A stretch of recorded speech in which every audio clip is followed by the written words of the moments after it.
must be our goal and our guide. And all that we strive for as a human family, dignity and hope, progress and prosperity, depends on peace. But peace depends on us.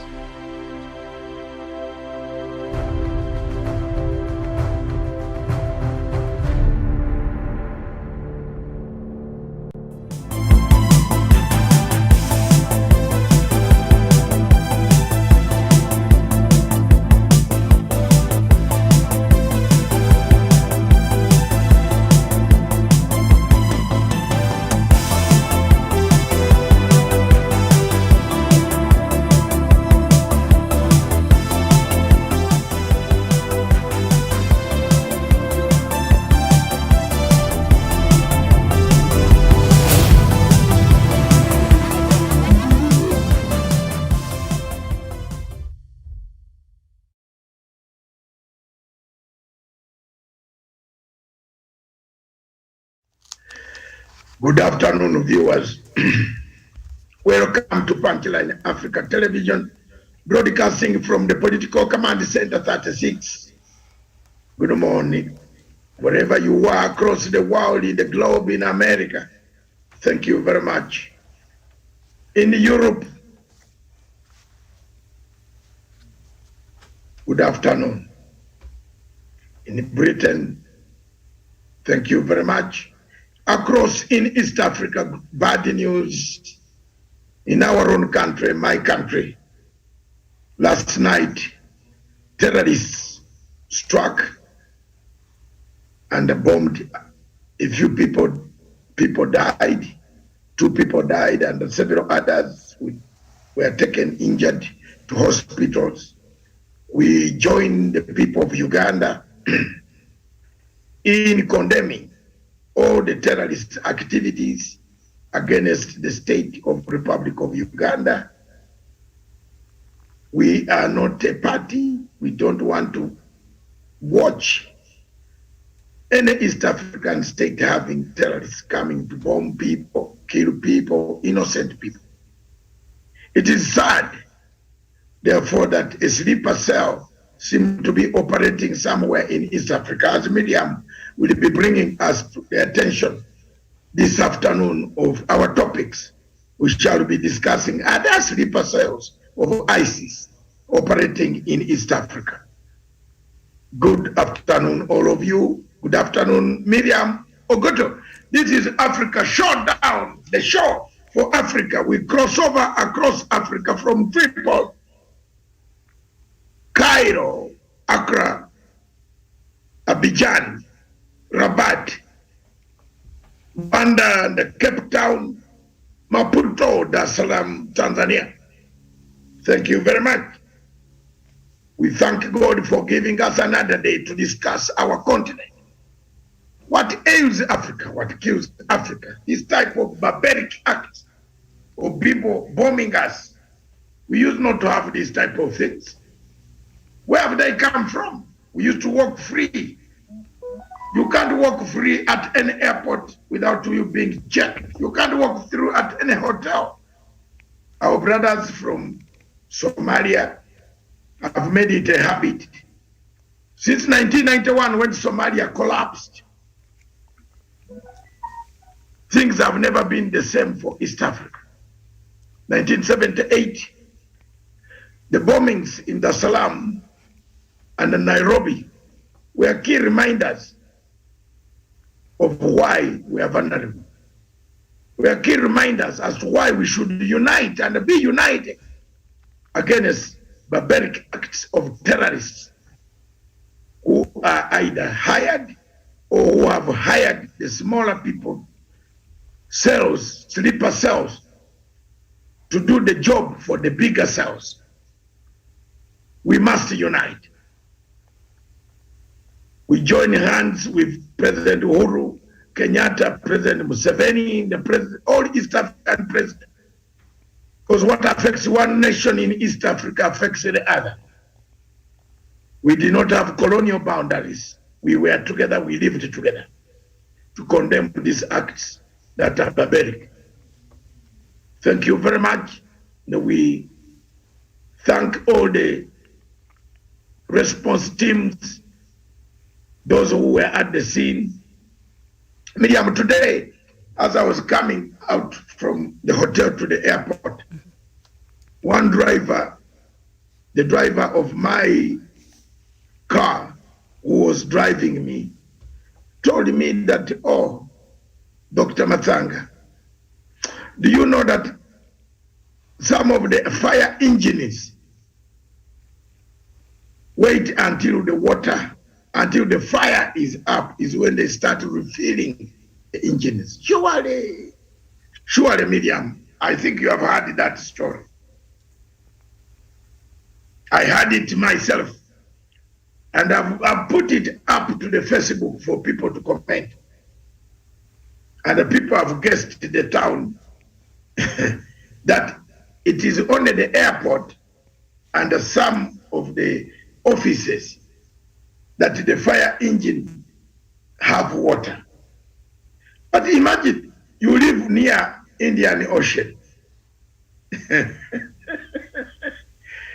And Miriam, you tell me you don't have water in the fire engine?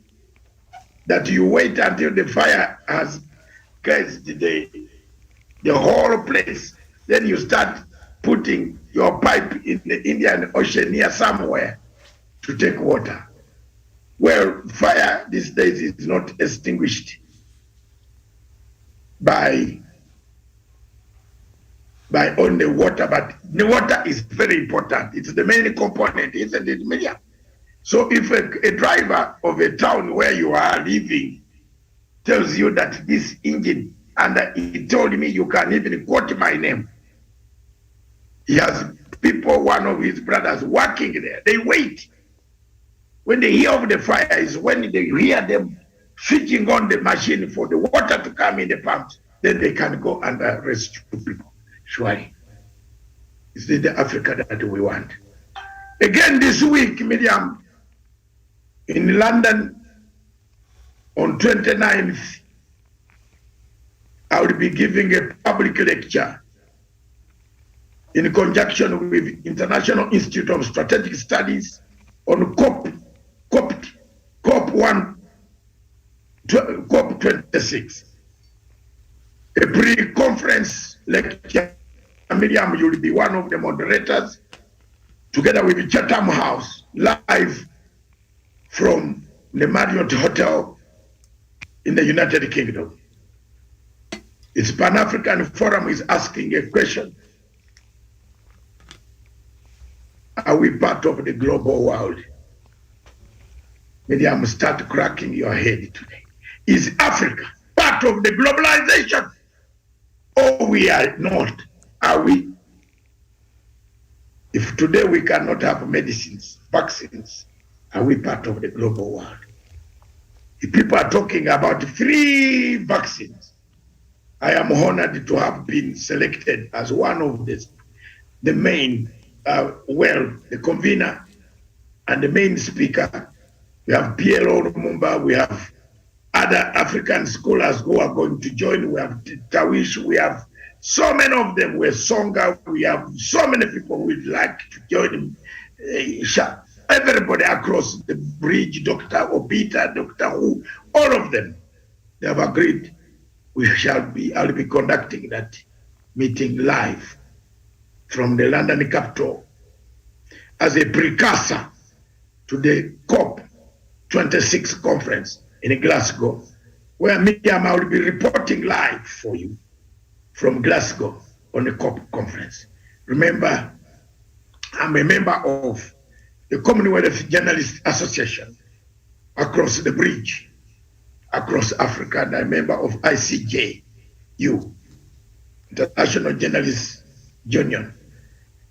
So therefore, thank you very much. I do appreciate that this is, I've given you, and some is going to, posters are going to come out. Pan-African Forum will ask that question. Is Africa part of the global world? Are you globalized, Tawish? Before I come to Miriam, Tawish, are you globalized? How are people in Naroko globalized? Because of the animals. People are coming to see your animals. Are they globalized? Why should people come and see your animals in Naroko when you don't even rhyme with them? Maybe that's the only thing we pride about Dr. Masanga, as not only as the people of Narok, but I think the entire country. Hey, Miriam hasn't given you permission yet. Let's get it down. Keep your notes. Write your notes. Are you globalized, Samson or Mechi? Are you globalized? Apart from seeing tourists in town, are you part of the global world?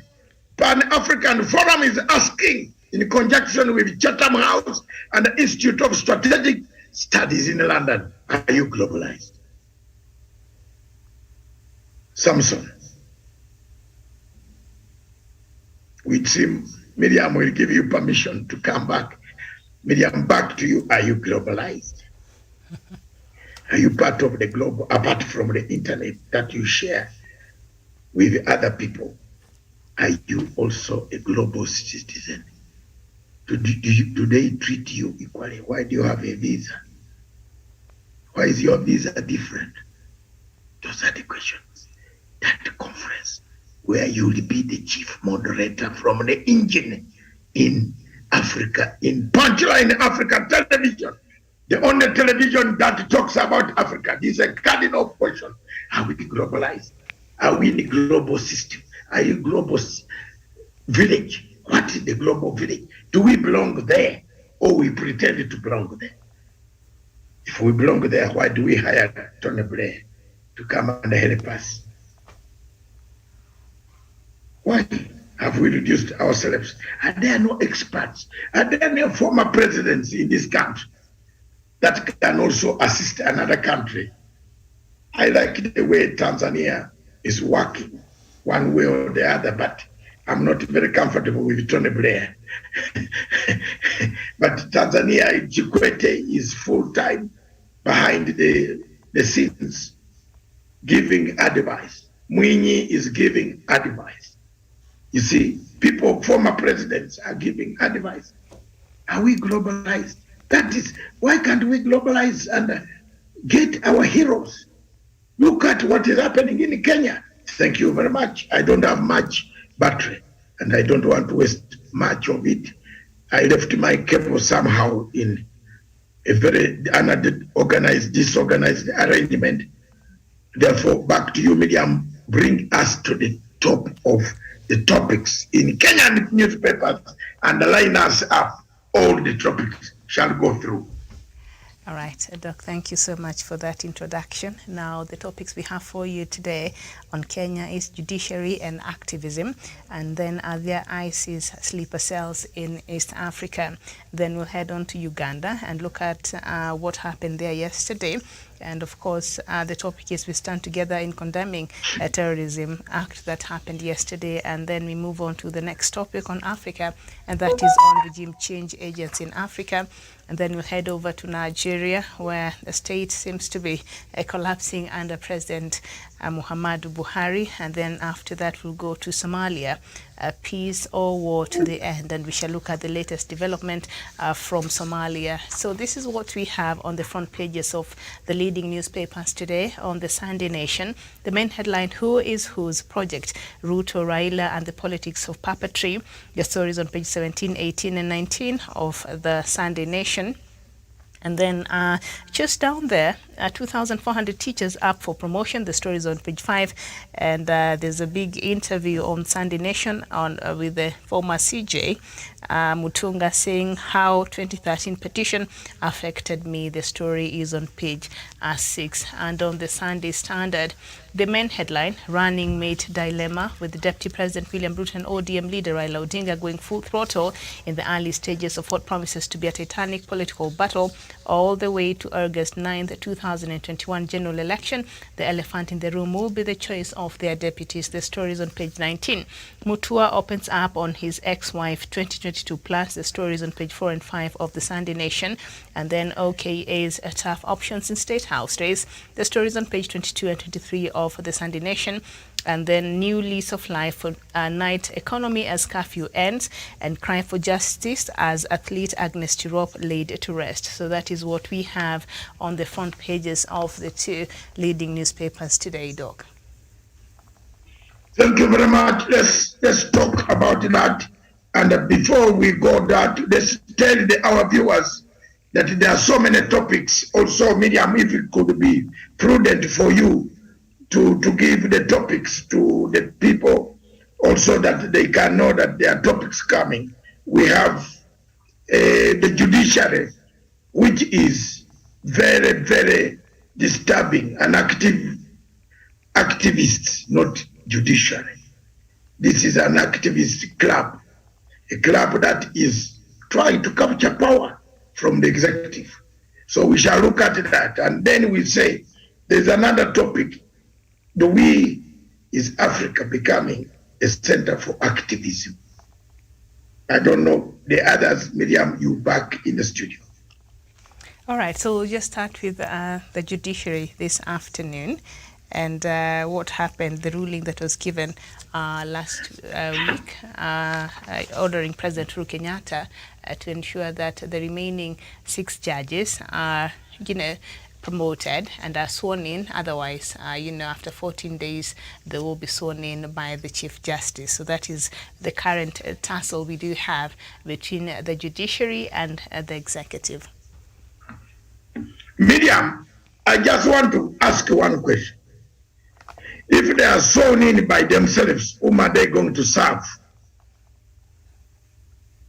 Are they going to serve the people who are under the leadership of President Uhuru Muigai Kenyatta? Are they, Miriam, without beating about the bush, time has come for us and seriously Kenyans to wake up and face reality. There is an undercurrent that is moving so fast that if we are not careful, we shall find ourselves at gridlock. That a crisis will be precipitated by the very fact that the judges want to create what we call a constitutional coup by impeaching the president. If you look at the events that are taking shape, you look at them going, the Chief Justice calling former Chief Justice, trying to direct the court, a court that he left several years ago, a court that he actually disorganized us and took us to lumpenism. That's a word I want to use. He took the Kenyan court to lumpenism. The courts in United Kingdom, where some of us have lived for 37 years, are respected agencies. The court in Africa, in Kenya, is not respected because of Mutunga.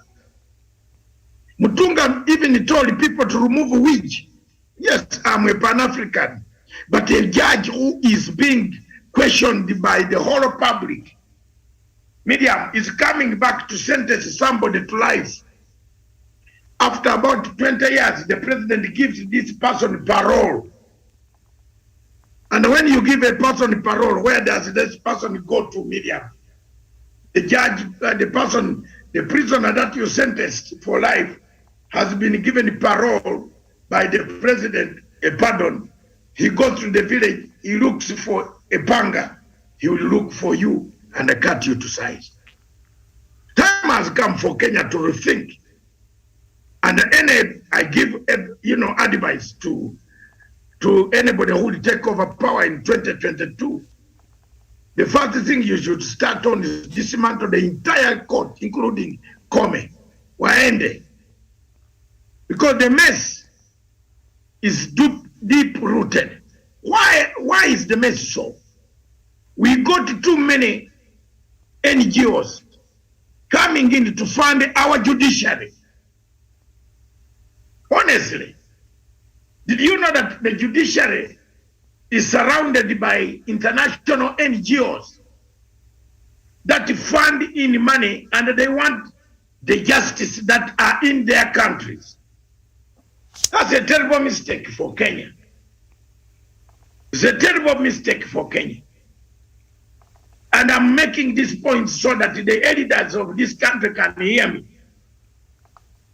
You can't have your judiciary being funded, a judiciary being funded by NGOs that are in the Netherlands, a judiciary funded by NGOs from America, a judiciary funded by NGOs from countries where the type of the human rights type of rights are beyond the human rights type of rights. Isn't it, Miriam? You are having an NGO coming to give money to Kenya judiciary. And tomorrow we have got to battle with this. Longer if my battery goes down. Look at this, Miriam.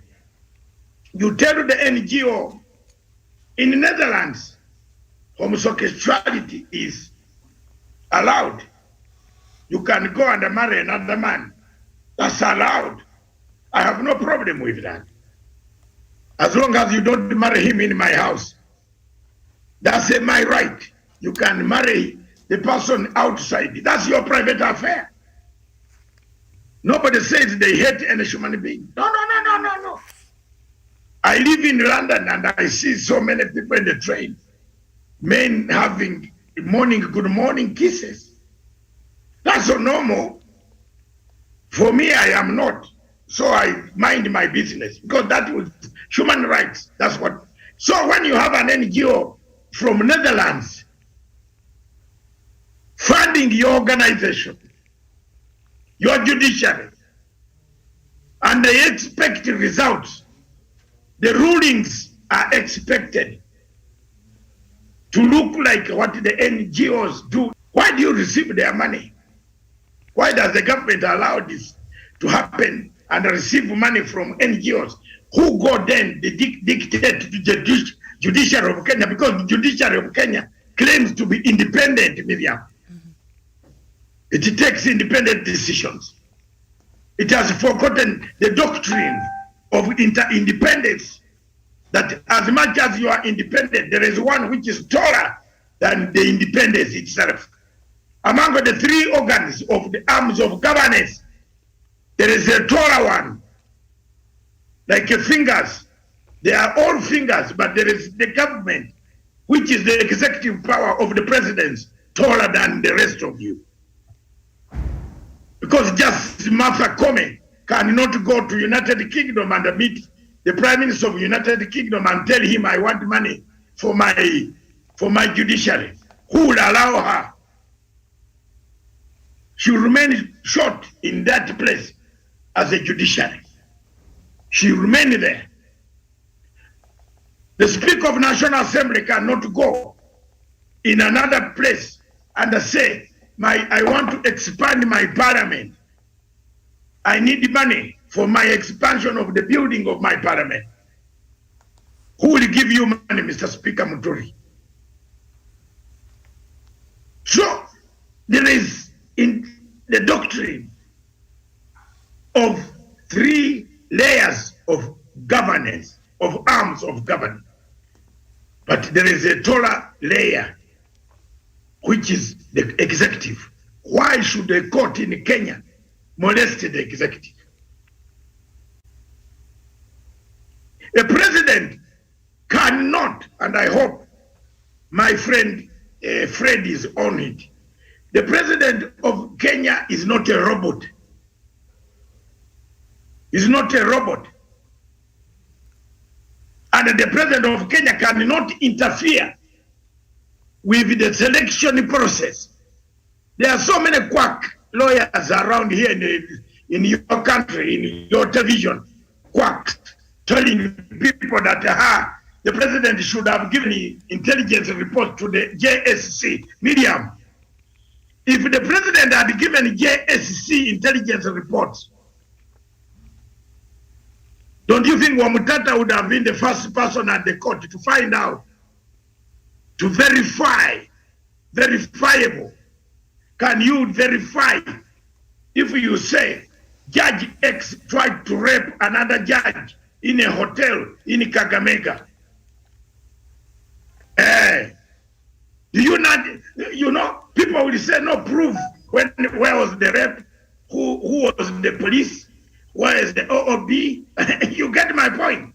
So the president cannot interfere while the JSC is screening the judges.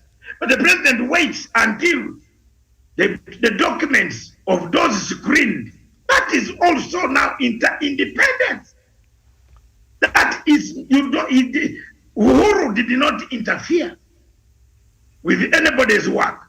Uhuru allowed the work to go on and prohibited until the documents arrived at his desk in the State House.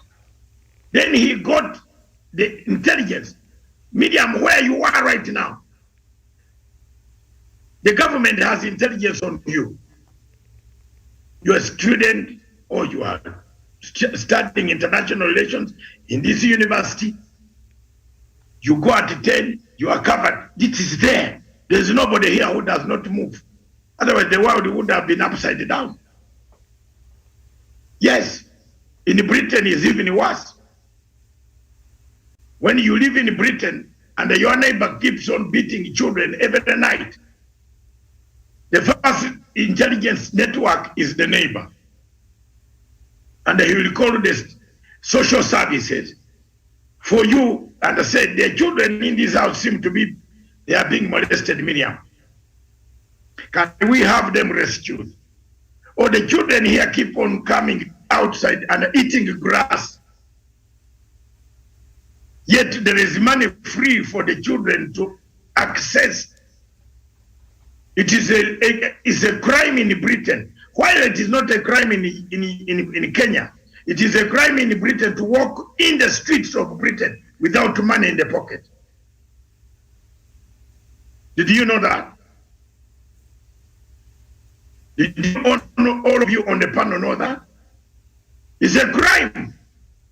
If the police find you without money, you are charged for being, there's a word that I will bring, you are charged and taken to court.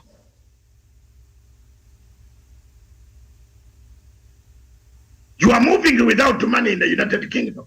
Whether you are sick in a hospital and you are about to die, there is access to money. You get my point? So, if there is a problem, every human being in Kenya has got his intelligence file. The president waited until the files landed into his office and he made a decision. You can't force the president to give the information to JSC because JSC could, people there who hate Judge X might use that information. But then, if people say the president was supposed just to endorse, then why does the parliament make the law? It is like telling the president, Medium, that you are making, they are making a bill in the parliament saying that the State House should be sold. The president does not interfere. If the parliament wants to sell a State House and debating on the floor of parliament that we want the State House which Ruto could sell anytime if you elect him as a president of Kenya, you know, because he likes selling land, you know. He's a man who started the plants which grown land. So there are people here who have been blaming Ruto that why is he talking grabbing land. He likes land because the guy went to specialize to which plants can grow on land. So he has a profession where Songa, please. At times I don't know why you condemn him. The guy has a profession on land grabbing and plants that come out of land. You get my point? Please, Tawish, don't condemn this guy. The guy started, he started the plants, the study of plants. He didn't study anything else, like Matanga studied political science to the last level, iota on planet Earth. When you touch my territory of political science, and bring a wrong theory, I will tell you, sorry. That theory does not work. Therefore, that is the essence, that when Parliament is debating, President Uhuru Kenyatta cannot go in the middle of the bill and say, I want the bill to look like this. He waits. I think time has come for the Attorney General to allow the Mathangas to come into his team, to give him political pointers, and then he narrows the legal pointers. Because these judges need to hear. Am I wrong, Daniel Wesonga?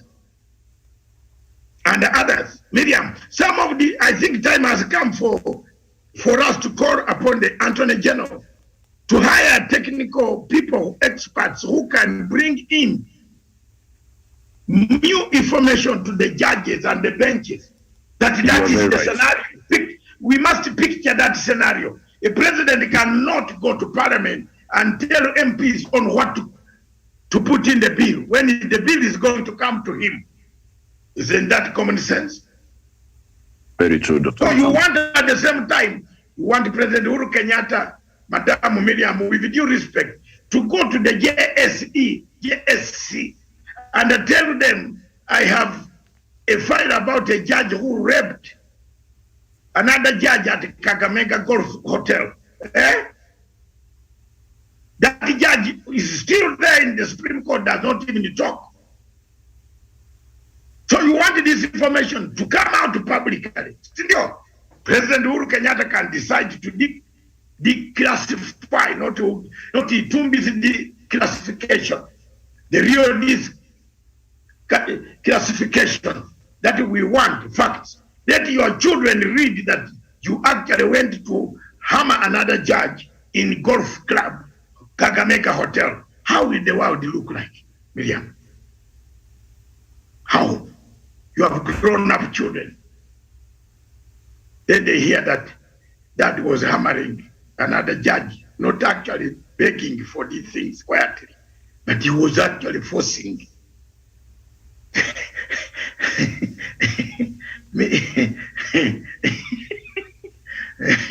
And then the same judge will come and sentence you. Miriam, I'm sentencing you for having even looked at Miriam only. And Doc, if that is the case, then we don't need him serving anyway in our judiciary. Why is he still there? Now that's the question you have to give the Wesongas. And for me, why is he still there? It's because you've seen the type of judges. Each judge in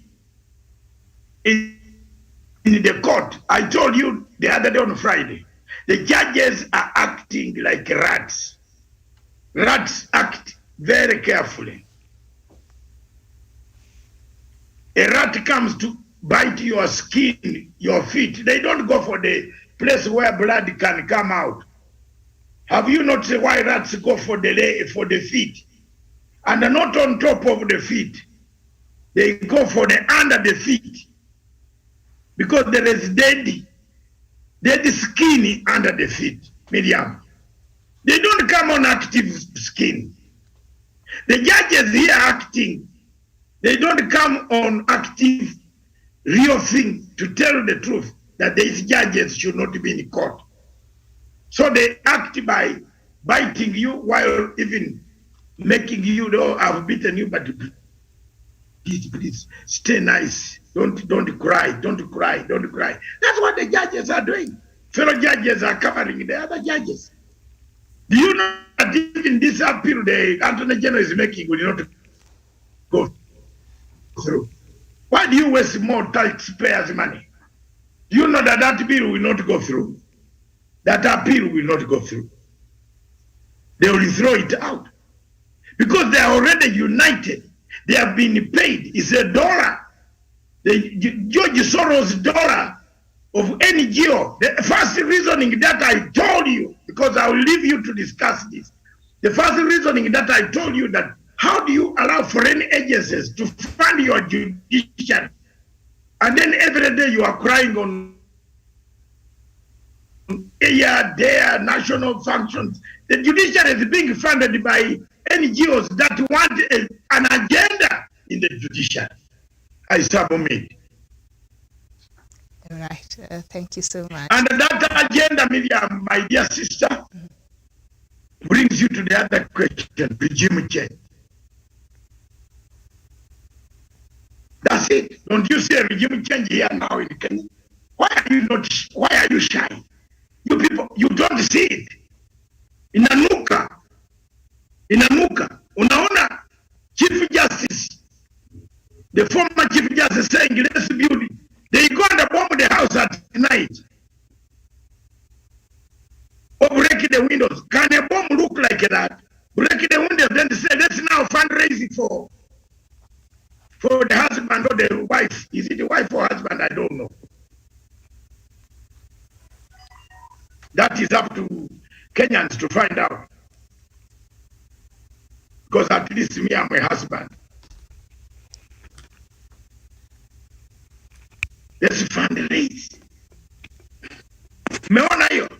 Let's fundraise for his building. Why? There are people sleeping hungry. Then you want to fundraise. It's the former Chief Justice. The judges that are making rulings against, I don't want to forget this point, against President Uhuru Kenyatta are judges that were recruited by William Mutunga. Just go back and see. When he was the chairman of JSC, go back and see. Esonga and Tawishi, am I wrong? And Mr. Samson Omeji. You're very right, Dr. Masanga. These are all the judges, Mutunga's judges. That's why Mutunga is now interfering and poking his nose in Kome.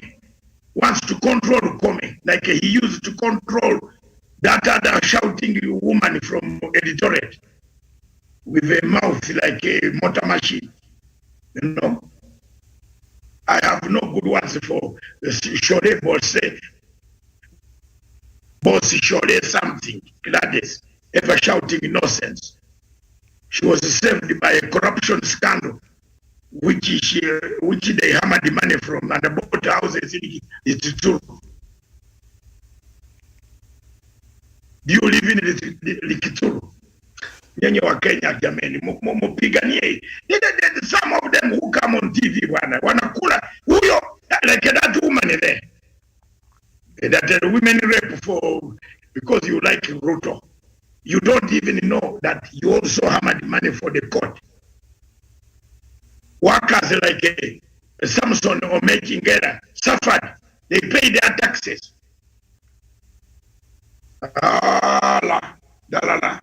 Thank you very much. Over to you, Miriam, in the studio in Nairobi.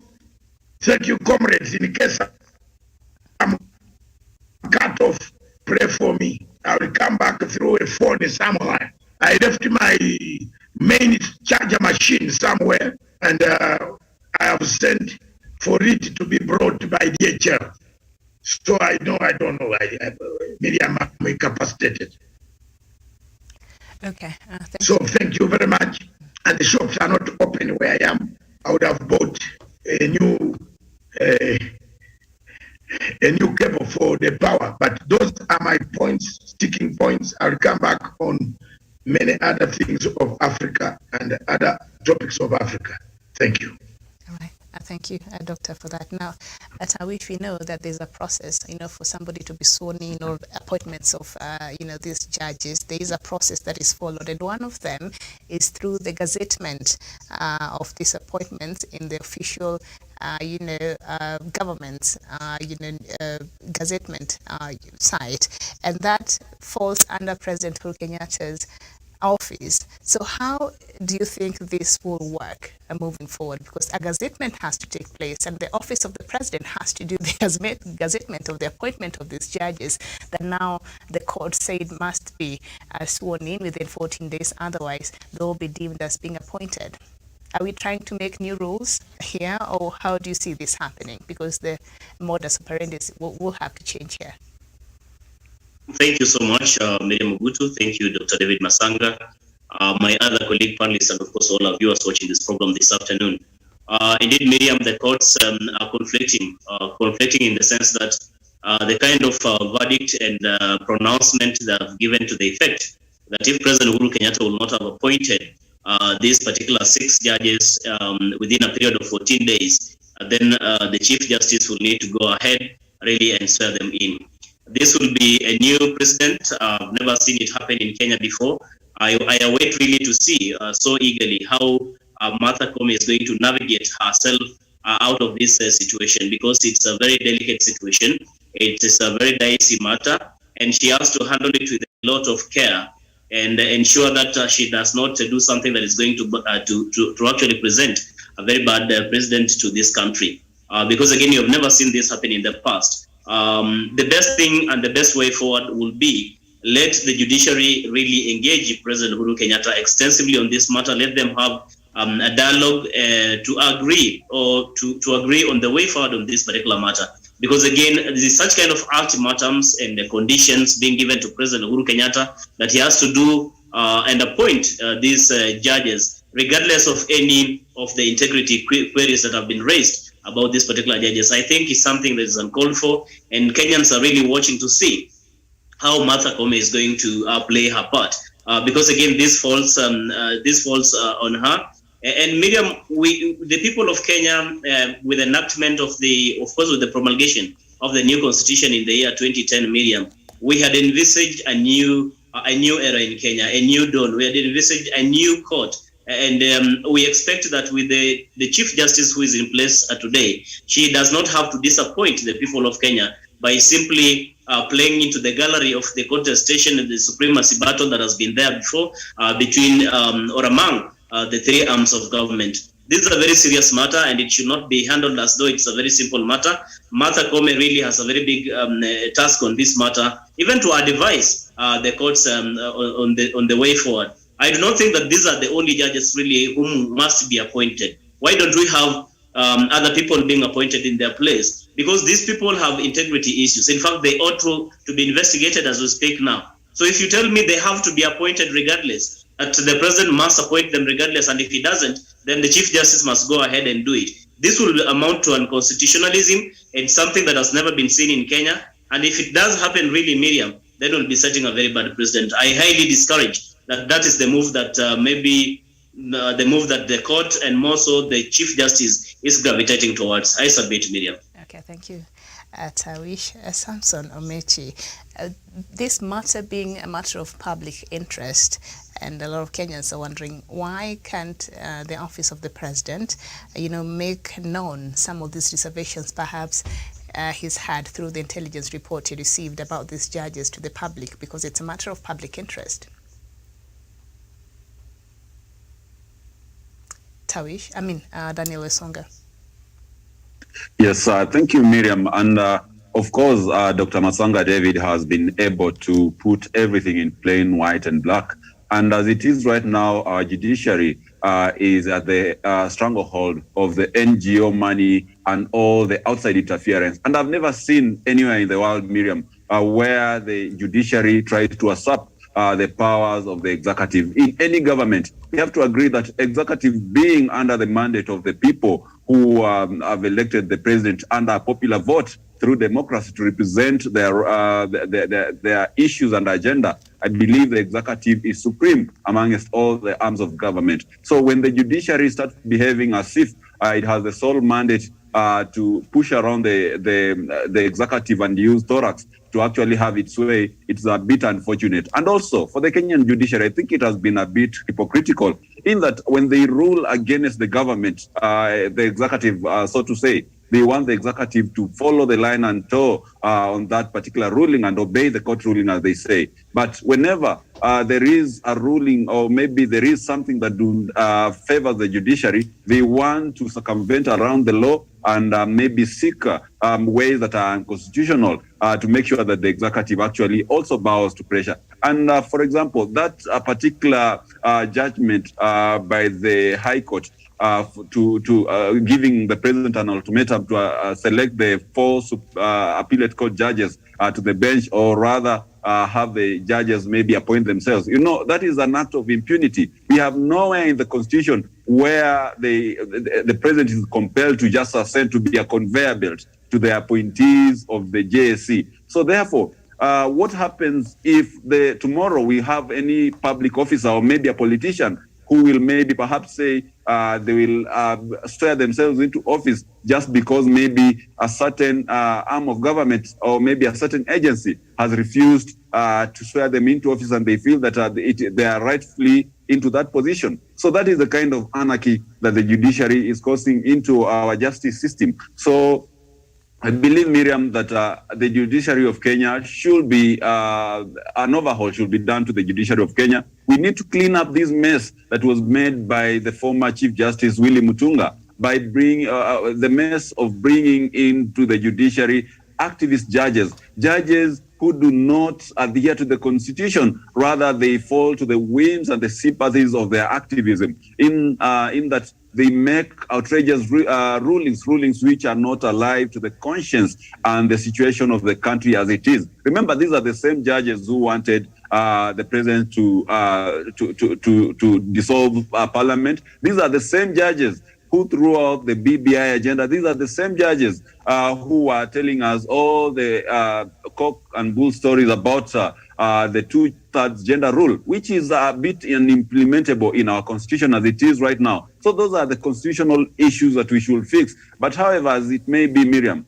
these judges are not focusing on making the situation any better. Rather, they are using that lacuna in the Constitution to exploit it and be able to use it to their own advantage. And their own advantage is to actually satisfy the interest of their foreign funders and donors who are only not interested for the well-being of the Kenyan people, but for a regime change, to have someone they can control, a puppet for that matter, to be at the helm of leadership of this country. That is something we should resist in the strongest terms possible. That is something we should not allow as a country. I submit, Miriam. Okay, thank you so much, Daniel Wesonga. I don't know if Samson or Mechi, you can hear me. Good afternoon.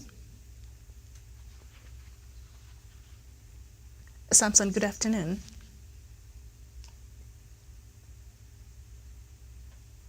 All right, I can see you there, but I can't hear you speak, so I think we'll just move on. Doc, I don't know if there's anything else you'd like to add before we get into the other topics.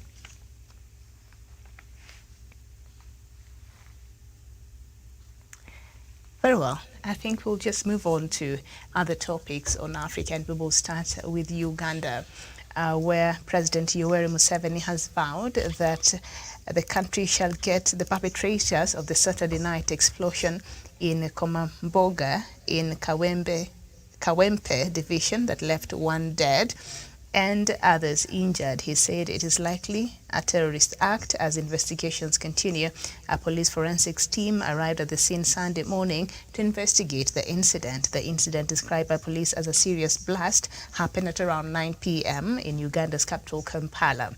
The nationwide down to dusk curfew takes effect starting 7 p.m. in Uganda, but reports indicate that there were people at the Gida pork joint, which is located along Walingo Road in Komamboga. In a statement following the explosion, police added that the joint task team from the bomb squad called to thoroughly document the scene to help determine whether the explosion arose out of the intentional act or not. And of course, President Museveni tweeted by saying that he has been briefed on the bomb incident in Quarter Zone, and of course that investigations have already started. Now this comes just I think a day after Uganda soldiers found guilty of killing civilians in Somalia. This is after the case was heard in a court martial. So what do you think is happening here, Samuel Tawish?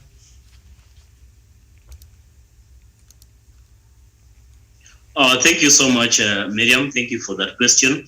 I do not want quite to term it as a coincidence for what happened in Somalia, that maybe there could be a relationship with what has happened in Uganda. But by and large, Miriam, I think as a people of this region, as a people of East Africa, and as a people who are actually sacrificing a lot in as far as even fighting Al-Shabaab is concerned in Somalia, must not live in fear.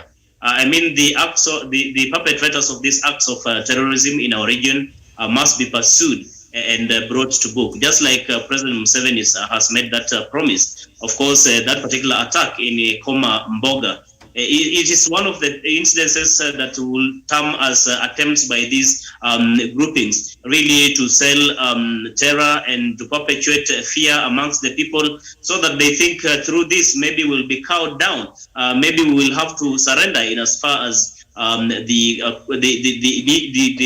effort to pacify Somalia is concerned.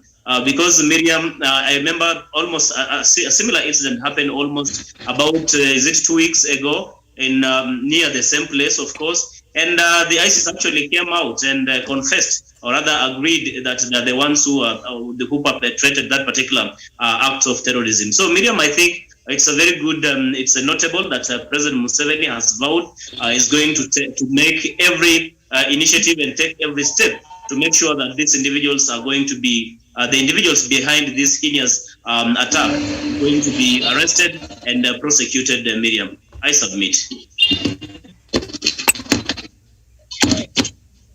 We apologize for that. I think that Samson is not in a place where we can have a proper conversation. So if he can just be removed, then that would be nice, so that he does not continue affecting the flow of the show this afternoon. We apologize for that. That is one of our panelists there, Samson Omechi, who, is not in a very conducive place, but that is that.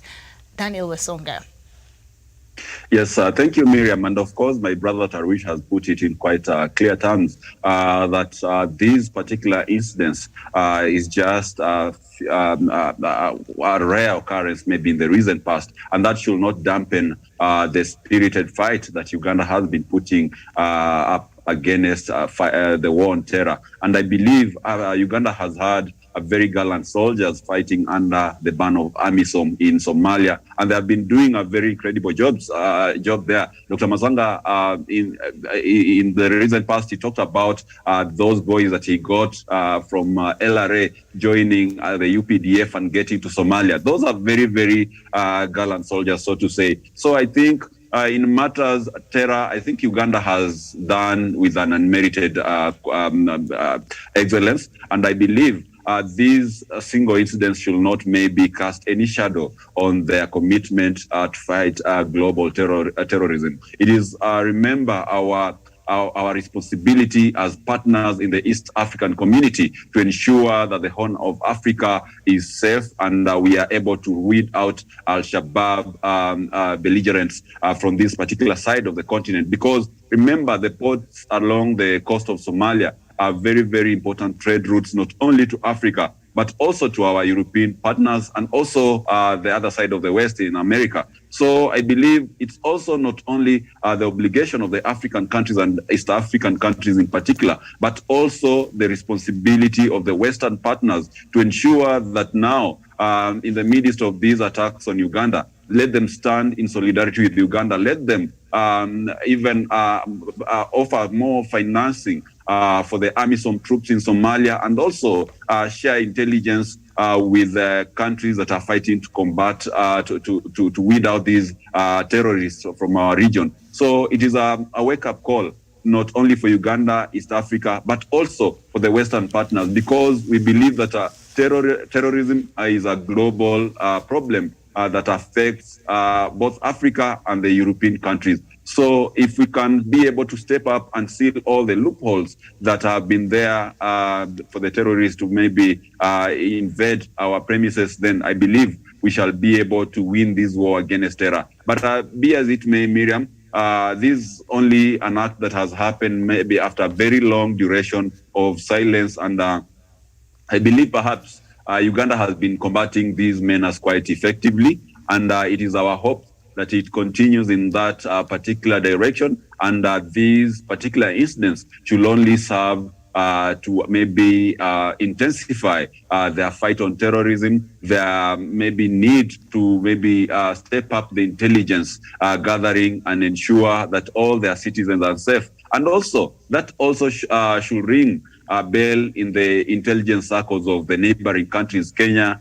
Tanzania, and all the East African partners, because you realize that one thing with these terror circles is that whenever we have an attack in a certain country, we have always had almost a spontaneous attack in another country or another region. And that is something that happened even during the September 11. Mm-hmm. That is something that happened when we had the bombing here in Nairobi and Dar es Salaam in the U.S. embassies. So all the other countries should be on high alert because they are more likely maybe to carry out an attack in another place, maybe in another different country. So let us all step up. One thing I will call on the citizens of Uganda, Kenya, and any other country that is maybe prone to these kind of attacks is to actually be vigilant and report any suspicious activity which are happening around them. All said and done, Miriam, I believe we shall be able to conquer these particular menace in due course. Okay, thank you. Doctor, are you there? Very well. We seem to have lost Daktari there, so we'll just move on to our next topic today, and that is on Nigeria and the latest from Nigeria. Nigeria's National Security Advisor says the new leader of the jihadist group in Nigeria linked to Islamic State has been killed. Babagana Munguno told a journalist on Friday that Malam Bako, who recently succeeded Abu Musab al-Banawi as leader of the Islamic State in Western Province ISWAP, was taken out by security forces 2 days ago. Al-Banawi's death was announced a week ago. The reported deaths have focused attention on the security crisis in Nigeria's northeast that began 12 years ago with an insurgency launched by Islamist militant group Boko Haram. Nigeria also is reeling from a devastating attacks by armed gangs who kidnap school children for ransom. And of course, last week we saw a Biafran leader, IPOB leader Nnamdi Kanu, being taken to court for the first time in a very long while, and of course he pleaded not guilty to the charges, 7 charges that were leveled against him. So Nigeria, as much as they killed this leader of ISWAP, but we know insecurity in Nigeria continues to be a problem, not just for that region, but the Sahel region and the rest of us down here. Samuel Tawish. Thank you, Miriam. I think the challenge that we are having in Nigeria is on its leadership. President Muhammadu Buhari has not been able to provide, of course, the necessary leadership for the people of Nigeria. And that is why we continue to have the problems that the people of Nigeria are facing today. You talk about, for example, the arrest and, of course, the detention of Nnamdi Kanu. The people who believe in the ideology in the person of Nnamdi Kanu cannot quite sit pretty, Miriam, and watch President Buhari continue to do this. And that is why today, even as we speak, you cannot understand why we are having all these problems. It may have been an achievement, yes, that leader was actually killed.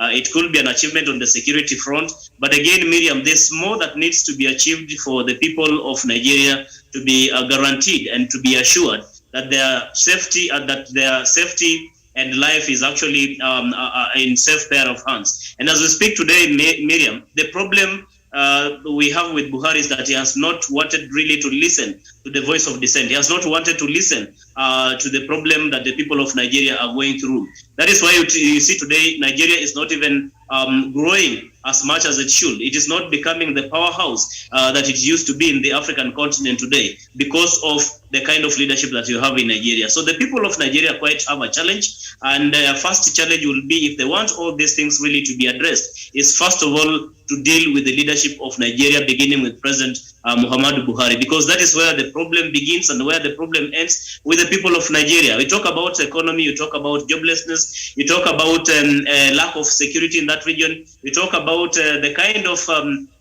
course, the fighting that has been there, especially by the people who want, of course, that referendum. All those things coupled together, Miriam, point to a very poor leadership style, of course, stemming from President Muhammadu Buhari. So I think it's laudable, but at least the security apparatus also need to do more, quite to assure the people of Nigeria that they are safe under their leadership. I submit, Miriam. Okay, thank you. Daniel Wesonga, do you think the people of Nigeria have become we've identified from the conversations we've been having and what has been taking place in Nigeria, of course, there's a deficit, a gross deficit when it comes to the leadership and how President Buhari has been handling issues, or maybe not handling them at all. And one in particular is when it comes to the insecurity and the kidnappings and all of these things that have been happening in Nigeria. And he's been very passive in the manner in which he's been responding to some of these very important things. Do you think Nigerians in general, of course, outside of Biafrans who are calling for secession because they're tired of what is happening in Nigeria and other issues that are fundamental to them, do you think the rest of Nigeria is I don't know, living in oblivion, or have just become complacent with the bad leadership under President Muhammadu Buhari? Yes, thank you, Miriam. And first and foremost, let me state categorically that I'm quite pessimistic about the leadership of President Muhammadu Buhari and his cronies altogether, because this is a leadership which has not only failed the people of Biafra, but the entire of Nigeria. Remember, Nigeria should be the African powerhouse with a population of 200 million people, Miriam. We believe that these are very, very huge workforce. These are people who would even bring massive innovation if they were supplied with the relevant training and skills. These are people who could actually get out there perhaps with the right education and be able to induce that in the rest of the African continent. But unfortunately, also Nigeria is one of the poorest countries in Africa and one with the biggest gap between the rich and the poor. And this is simply because the leadership in Nigeria has been maybe consciously or subconsciously been ignoring the needs and the agenda of the Nigerian people. And worst of all, Miriam, I think the leadership of President Muhammadu Buhari has done worse than any other subsequent regimes in Nigeria, because this is a leadership who's under its watch. So many Nigerians have been butchered on the streets. This is a leadership under whose watch there has been a lot of impunity. Kidnappings have gone high. We have been having corruption growing in twofold, with a lot of nepotism and tribalism happening in the Nigerian top cadre leadership. We've seen even in the military, his Fulani kinsmen being taking up positions in the military in a very lopsided basis. So that all coupled together, Miriam, I think it brings deep divisions amongst the Nigerian people. And with a divided nation, just like Abraham Lincoln said, that a house divided upon itself cannot stand. And that is what is happening in Nigeria. Put the Igbo people aside who are asking for secession, and you'll be left with the people who are struggling with their lives, people who are not satisfied with the current regime, people who do not even have the confidence in the president of the country. So many Nigerians will tell you that, however, the man in leadership is not Muhammadu Buhari, but Idris from Sudan. So that is the perception around the country. And you cannot purport to be a leader of a country whose people do not have confidence in you as a leader, whose people do not have confidence in the government of the day. So that all trickles down to the neglect and the kind of dire state the people of Nigeria are facing. We do not have enough fuel in the country, despite the fact that Nigeria is the biggest producer of oil in Africa. We do not have sufficient roads across Nigeria. Some parts of Nigeria actually have so many dilapidated roads. And that is at the backdrop of the massive wealth that is always ending up in the pockets of President Muhammadu Buhari and his cronies. So to me, I think, Miriam, even with the long historical question of secession of the Biafra people, we still have massive problems actually in the hands of the people of Nigeria. And without those problems being addressed, I believe Nigeria is a country which is dancing on the edge of a precipice.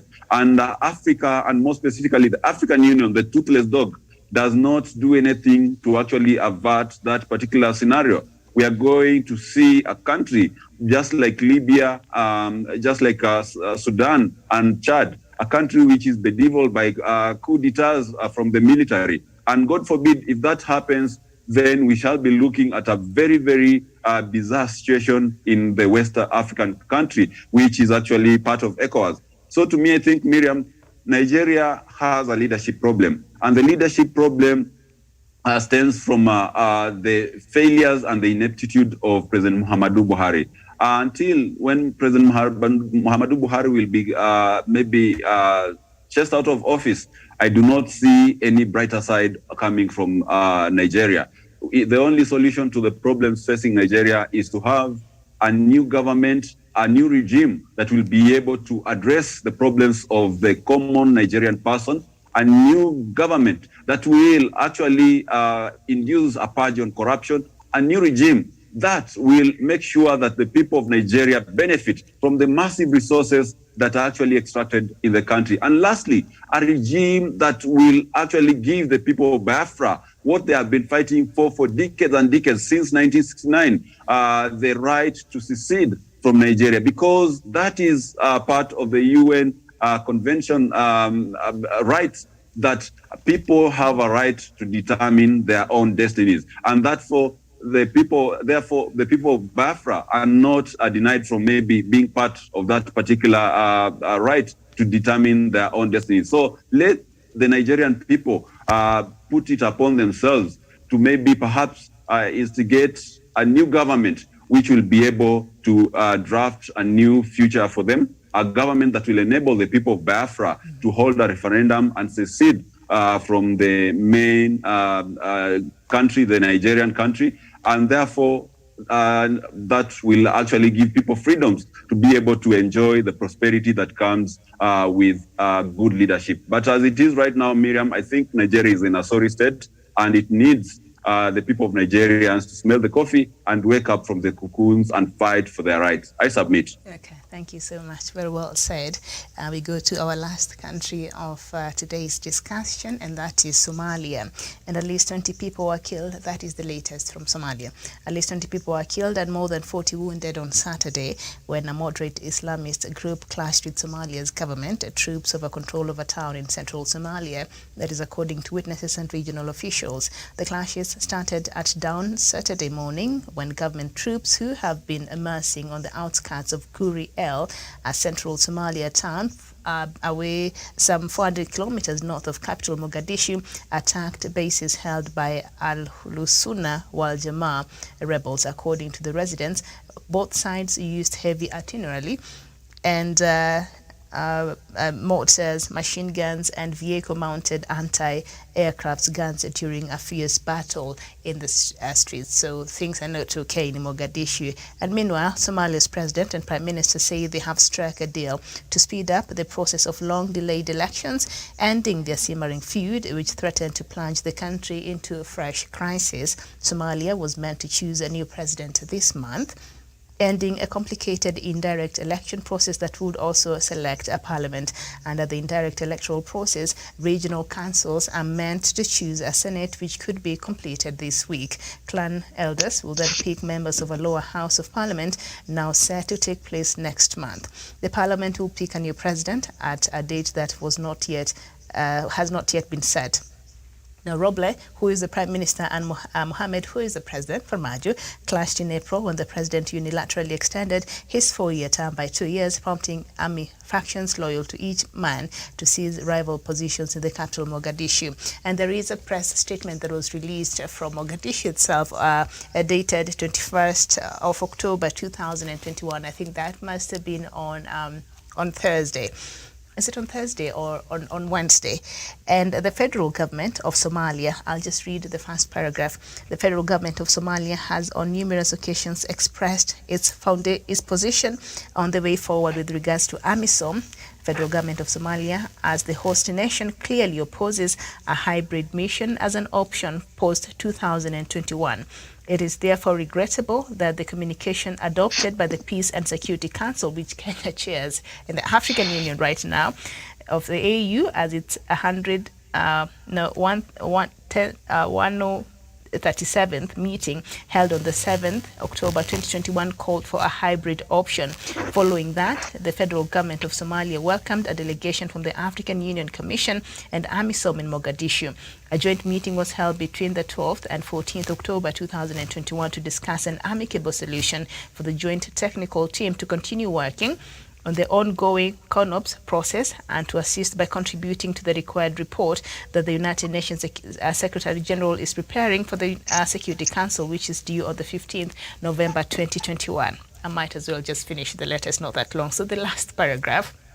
Regrettably, the African Union Commission and AMISOM have refused to endorse a joint press statement highlighting the progress made so far by the federal government of Somalia, AUC, that is AU and AMISOM technical teams, on the basis that the federal government of Somalia did not endorse the AUPSC communication. It is unfortunate that AUC and AMISOM have chosen a path of obstruction and delay rather than cooperation. Now, the FGS, that is the federal government of Somalia, has consistently rejected the communique, which continues to express views that are neither aligned with the Somalia Transitional Plan nor the security strategy of the host country. FGS calls on the AU Commission and AMISOM to immediately join the FGS in pursuing the finalization of the joint CONOPS. That is the cooperation that has been going on there, the security cooperation between AMISOM and these other bodies. So what I hear Somalia to be saying is we do not need any more foreign agents in this country after 2021, because we know the African Union Peace and Security Council, I think, voted and proposed an extension of the AMISOM's mandate in Somalia, and Somalia is saying, I don't think so. Is Somalia ready to be left to itself? Samuel Tawish, or what are you hearing Mogadishu to be saying in this communique? Well, thank you so much, Miriam. The question that we should be asking ourselves is that is Somalia stable enough? Is it stable enough to a point that they can be able to carry on with their own affairs without the intervention or the support of the other East African countries, if not the entire African countries? Miriam, in my own consideration of view, Miriam, I do not see that Somalia has gotten to that level. That a level they can be able to take care of their own affairs without the help of the other nations in the region. Be that as it may, Miriam, they say when Mtoto akilia wembe mpe, if they're asking and they're saying they're stable enough and they can be able to take care of themselves without, of course, the support of other African nations, so be it. I think we cannot continue forcing Somalia. We cannot continue staying or pacifying that region when Somalia itself is not actually acknowledging actually the help that the rest of the African countries are actually giving to them. Because you may not get it, Miriam, that if they are now pushing for maybe AMISOM to exit from Somalia, who knows, could be they will start maybe not even cooperating with the AMISOM in Somalia. They could as well start doing what they're doing. For example, you've seen what has happened in Uganda. And just like my other brother, of course, Sean Wesonga said, that the rest of the East African region or the countries with the AMISOM soldiers in Somalia must be on the watch out, on the lookout, especially the intelligence, because we cannot, when they start taking such kind of positions, you understand maybe there's something that they could be craving for, Miriam. But I think generally, Miriam, the support that the rest of the African countries have been giving to Somalia has been immense. And the only good thing to do is that you have to do a review. You have to do an audit. There has to be what Dr. Masanga usually says, a fatigue evaluation. Where are we? Where did we come from? Are we ready to proceed? What is it that we have achieved significantly ever since, of course, AMISOM went into Somalia? If of course, the ultimate objective has been achieved, that peace and stability has returned to Somalia, then I think there was really no need of AMISOM continuing to stay in Somalia for about 7 or 8 years that has been suggested. So I think this is something that needs, a broader kind of discussion between, of course, Somalia, the African Union, to agree on the way forward. That are they stable enough, or will it be another ground, or will it be a breeding ground for this resurgence of the Al-Shabaab militia, if at all the AMISOM will have withdrawn the troops from Somalia? I submit, Miriam. Mm-hmm. Thank you.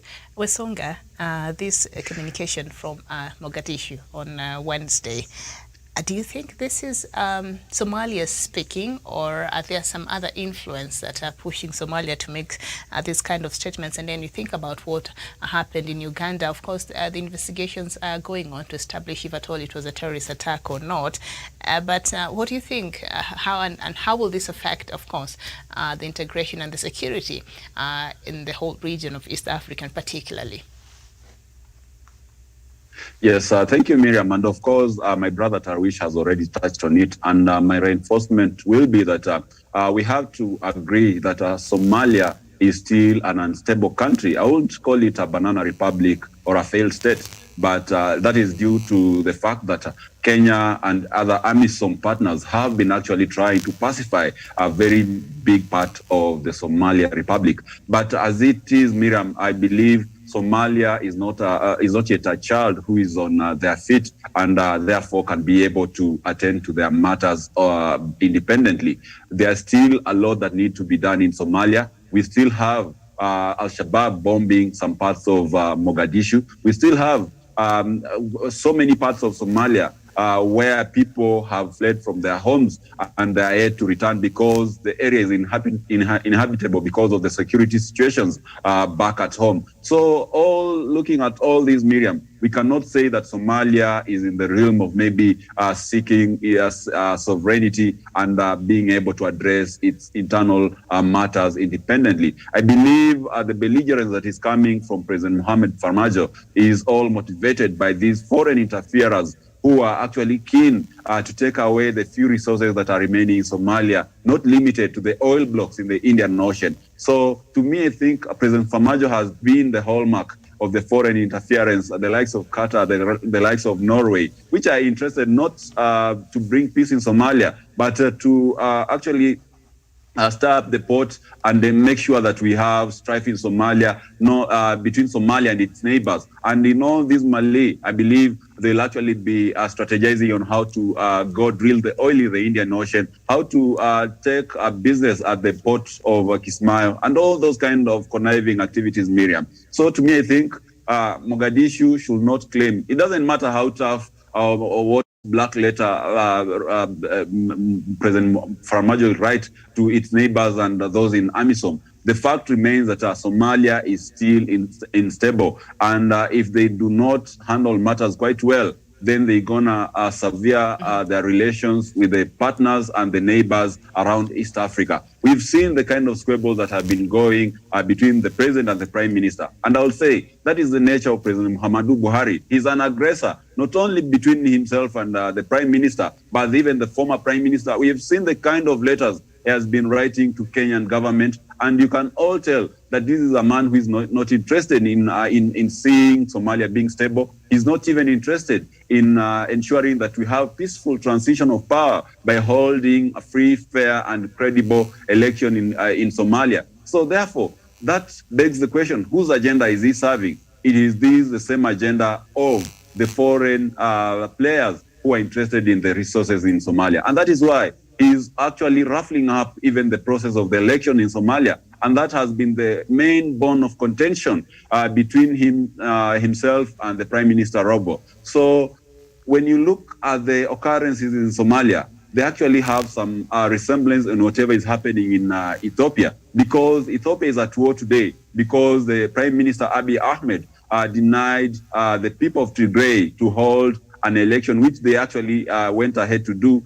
But whatever result that came out of it is the current situation that we are having. So President Farmajo, I believe in a similar design, is trying to cause some kind of instability that will enable him to continue clinching at the reins of power at the detriment of the people of Somalia. So if we curve to maybe perhaps leave President Farmajo to continue in that particular path, I believe he will actually undo all the progress that has been made with AMISOM, and that will bring more instability in Somalia. And you see, by the way he's behaving, he's actually against any agenda that will actually improve the situation in Somalia. He's against any effort, either by its neighbors or maybe foreign donors, to actually make sure that peace and stability comes into Somalia, and soon enough the people of Somalia are able to chart their own destiny for his own selfish reasons, perhaps, Miriam. So to me, I think the biggest impediment for peace and stability in Somalia is none other than President Mohamed Farmajo. If Farmajo gets out of power, I believe the leadership that will come in place, if it's so in a goodwill, perhaps it will be able to forge a front that can be able to unite the people of Somalia and also mend their relations in terms of foreign policy with its neighbors and all people who are committed to make sure that peace and tranquility returns to Somalia, and we shall be able to achieve long-standing peace. Remember, it has been decades since 1991. So the people of Somalia need nothing than a government that will cooperate with any effort to bring peace. I submit. Okay. And as we conclude the show this afternoon, Samuel Tawish, do you think this is a coincidence that Somalia would make such a communication just a week after the ruling at the ICJ? Yes, Miriam. I think what Somalia is trying to do, basically, they're trying to be a bit strategic in the sense that because maybe Kenya has been up in the roof saying we have sacrificed a lot for Somalia in terms of the AMISOM. There are so many of our gallant soldiers who have passed on in line of duty, trying to pacify Somalia and trying to actually eliminate the Al-Shabaab militia in Somalia. So I think it could be a coincidence, really, that they are coming out with such a strategy that maybe AMISOM should now pull out. But again, there could be a hidden hand behind this push, really, for Somalia, asking that AMISOM now can go away, that maybe they're up and ready, really, to take care of their own affairs without the intervention of the rest of the African countries. So I believe, just like my other brother has said, that this is not out of Somalia themselves. There's a hidden hand that is pushing this particular, of course, narrative that they have to do what? That Somalia, that the AMISOM has to exit actually Somalia. We understand, of course, because of that territorial boundary between Kenya and Somalia, it is not something that is going down well with the rest of the international or the Western power conspirators who are more or hell-bent really in supporting Somalia, because they know once they support Somalia, they'll be able to actually get something out of these particular riches that are in the Indian Ocean. I submit, Miriam. Okay, thank you so much. I don't know if Dr. Matsanga is back. Dr. Ari, good afternoon, if you can hear me.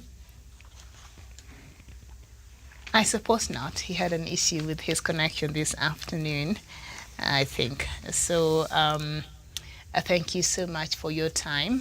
Thank you so much. And of course, we shall meet here tomorrow for the latest news, God willing, at 9 a.m. East African time, where we shall bring you the latest from Kenya and indeed from Africa. Thank you, Samuel Tawish. Thank you, Daniel Wesonga, and of course, Dr.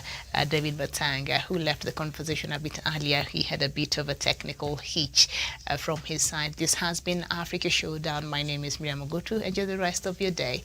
Bye-bye for now.